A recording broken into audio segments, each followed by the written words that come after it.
Isang good run ang nagawa ni Kai Sotto sa team ng Koshigaya Alphas. Nagkaroon siya ng magandang laro dito kahit na bago pa lang ang kanilang team sa Japan B1 level. Yun nga lang, hindi niya natapos ang season dahil sa injury. Ginamit ng gusto ni Coach Shansai si Kai, nakita niya kung ano ang kayang gawin ng ating 7-footer big man at dahil dito nagkaroon si Kai ng magandang run sa team ng Koshigaya Alphas. Sa play na ito, ganda ng layup ni Kai, may pa-clutch pa nga sa ere at merong sumabit sa kamay niya, pasok ang bola, and one pa nga. Pinagtulungan ng tatlong defenders si Kai Sotto sa play na ito, pero iba talaga ang matangkad, lamang na lamang sa loob ng paint, mas angat. Parehas na parehas nga rin sa play na ito yung sa kanina, kahit na ilan pang defender ang nakapaligid sa kanya, kapag nasa shaded area na nga sila, Kai Sotto pa rin ang mananaig, and one ulit ang nagawa sa play na ito. Sinubukan pa nga ng defender na kunin ang bola sa ere pero mataas ang pasa, Kai Sotto lamang ang nakaabot nito para sa isang alley-oop play,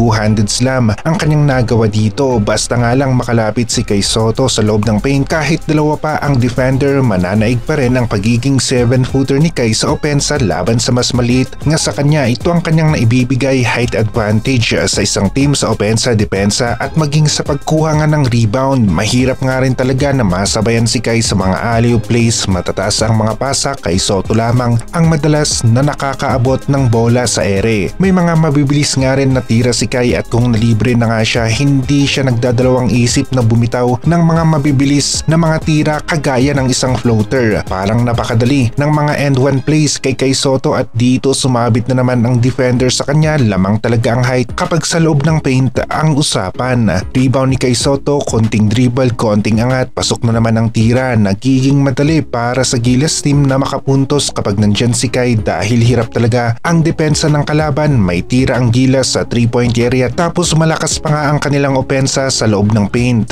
Dito naman tamang pwesto lang si Kai at madali siyang makita sa loob ng paint dahil nga sa kanyang size. Pasok na naman ang kanyang tira sa play na ito. Ganda ng fake move ni Kai dito, kumagat ang defender, nakabuelo si Kai at nalibre para sa isang runner pumasok. Dito naman height na lamang ang ginamit, tinapik ang bola at yun nga pumasok sa ring. Galawang big man ang pinakita ni Kai Sotto, merong bangga, depensa walang nagawa at pasok ang kanyang tira. Hindi nga talaga may pagkakaila na madaling gamitin si Kai sa 4 at 5 position dahil sa height advantage na meron siya at magkakaroon nga si Kai ng mga magagandang plays kahit na saang team pa nga siya mapunta.